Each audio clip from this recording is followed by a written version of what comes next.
Mesir Purba. Sebelum kedatangan Islam sekitar 642 Masihi, raja-raja dikenali sebagai Fir'aun disembah sebagai Tuhan.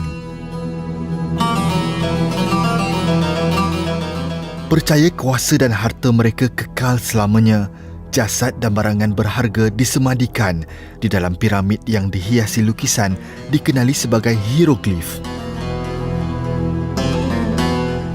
Penemuan manuskrip di Syria dan Palestin dipercayai dari sekitar 1450 sebelum Masihi mendapati tulisan dan aksaranya mirip hieroglif dari tamadun Mesir Purba.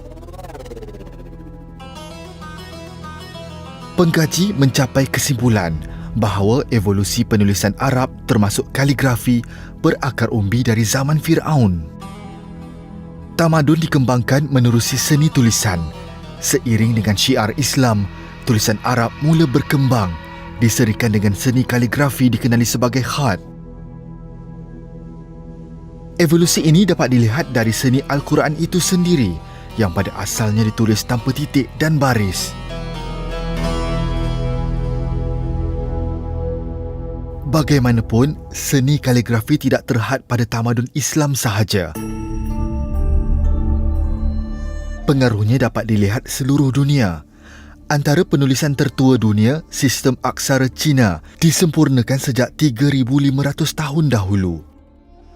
Selain estetika unik, kajian menemui legenda yang mengatakan ketika tulisan Cina tercipta, orang ramai mendengar makhluk jahat meraung dan hasil tanaman lumayan bak hujan, menandakan kelahiran sebuah tamadun yang lengkap dengan anasir baik mahupun jahat.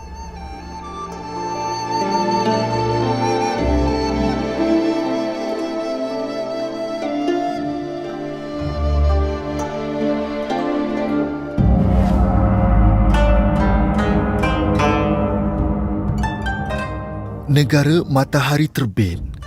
Terdapat pencanggahan pendapat berkenaan keaslian tulisan Jepun yang dikenali sebagai kanji kerana pada asalnya ia mirip tulisan Cina.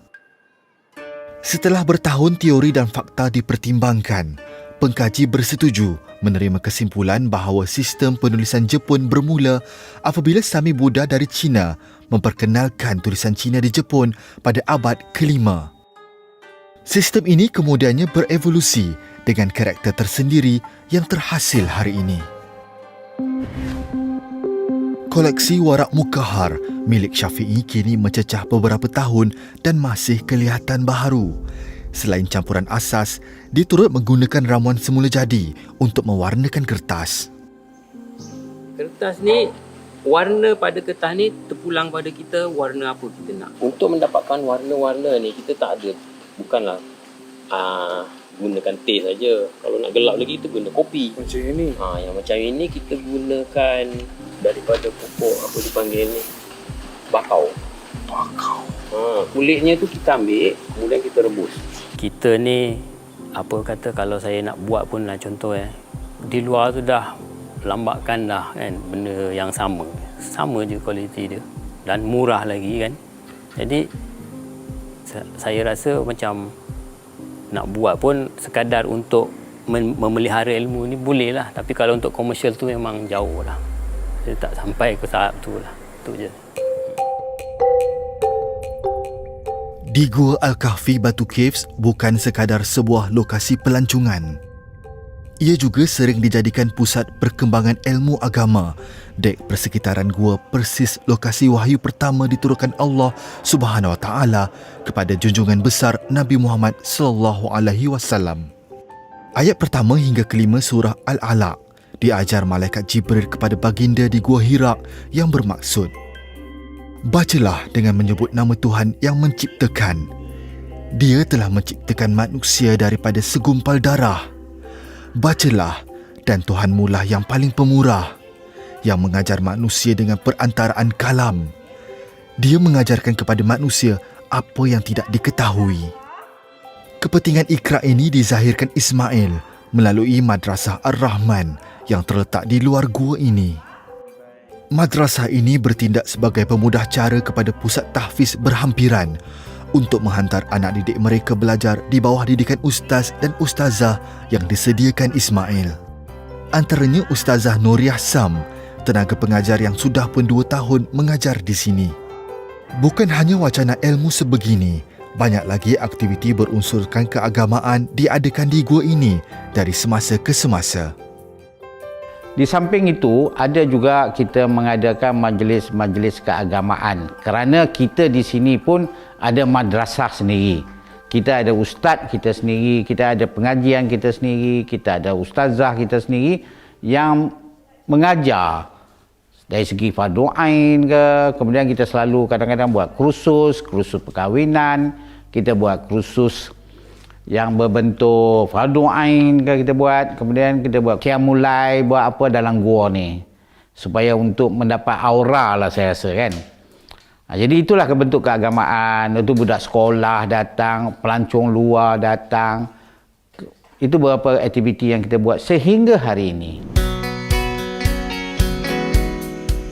Lebih 40 tahun membangunkan di Gua Kahfi dan kawasan sekitarnya, Ismail nekat untuk terus berusaha memakmurkan lagi usahanya ini. Selain gua berisi kaligrafi yang dibuka secara percuma kepada pengunjung, Ismail turut mempunyai sebuah madrasah, beberapa bilik berkonsepkan inap desa, ruang untuk acara dan medan selera yang disewakannya dengan harga serendah RM400 sebulan. Dengan bantuan Ustazah Nuriah dan anak Ismail, Muhammad Aidit Haikal, dia yakin mampu menarik lebih ramai pengunjung untuk merasai suasana gua Islamik yang diilhamkannya. Namun begitu, usaha Ismail selama ini hampir sahaja menemui titik noktah beberapa tahun lalu. Semuanya kerana serangan pandemik COVID-19. Betul lah tengok. Aduh, kalau tempat ni dah okey, banyak yang orang kata yang tempat yang boleh letak AV. Bila menjelangnya PKP 2 tahun, jadi saya terpaksa memikirkan satu alternatif untuk nak survival. Semangat mencari pembaharuan inilah yang memungkinkan kemandirian perusahaan Ismail. Ia juga cuba diterapkannya kepada insan terdekat.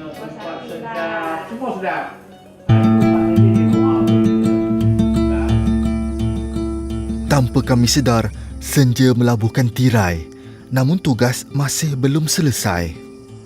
Setelah lapisan putih telur akhirnya mengering, Syafi'i menggilap satu cangkerang untuk memulakan proses terakhir penghasilan warak mukahar yang dikenali sebagai gerus.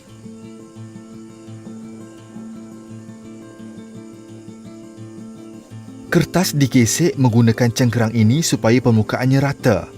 Setelah menggerus, kertas perlu dibiarkan sekurang-kurangnya 5 bulan sebelum boleh digunakan. Inilah cara unik penghasilan warak mukahar. Selesai dengan warak mukahar, Syafi'i kembali menghidupkan pelita untuk mengumpul jelaga dakwat. Walaupun tampak penat, suasana tenang dikelilingi bunyi unggas bagai alunan inspirasi. Elemen penting buat penggiat seni kreatif nan halus. Puas hatilah kalau kita buat sendiri sebab kita tahu proses dia daripada awal sampai akhir dan apa ingredient dia, konten dalam kita punya dakwat tu. Jadi kita faham lah. Lepas tu kita bolehlah adjust macam mana kita nak pekat, nak cair, nak macam mana gayanya kan. Pepatah Inggeris menyebut, mata pena lebih tajam daripada pedang. Namun tanpa dakwat hilang segala makna. Syafi'i mungkin tenang dengan rezeki kerjayanya sekarang. Tetapi dalam industri kaligrafi Malaysia yang dipenuhi artis bertaraf antarabangsa, alangkah sedihnya kemahiran tradisi seperti ini kurang mendapat perhatian yang layak diterima. Survival penulis sat lah ya, saya katakanlah ya. Kita memang kena ada multi skill lah. Maksudnya selain kita menulis sat, kita kena ada satu skill yang lain untuk kalau kita memang full time untuk kita panggil untuk menyara hidup kita kan. Memang sampai satu ketika kita rasa macam malas, kita rasa letih, kita rasa macam apa ni, aku tak ada apa imbalan dia kan. Bertahun-tahun kita belajar, apa pun tak ada kan. Kita nak jual tulisan kita pun tak ada siapa nak beli. Tapi kita kena preserve lah kita punya budaya tu. Bila istiqamah, Allah bagi hikmah kat situ. Dia ada je jalan yang Allah tunjuk.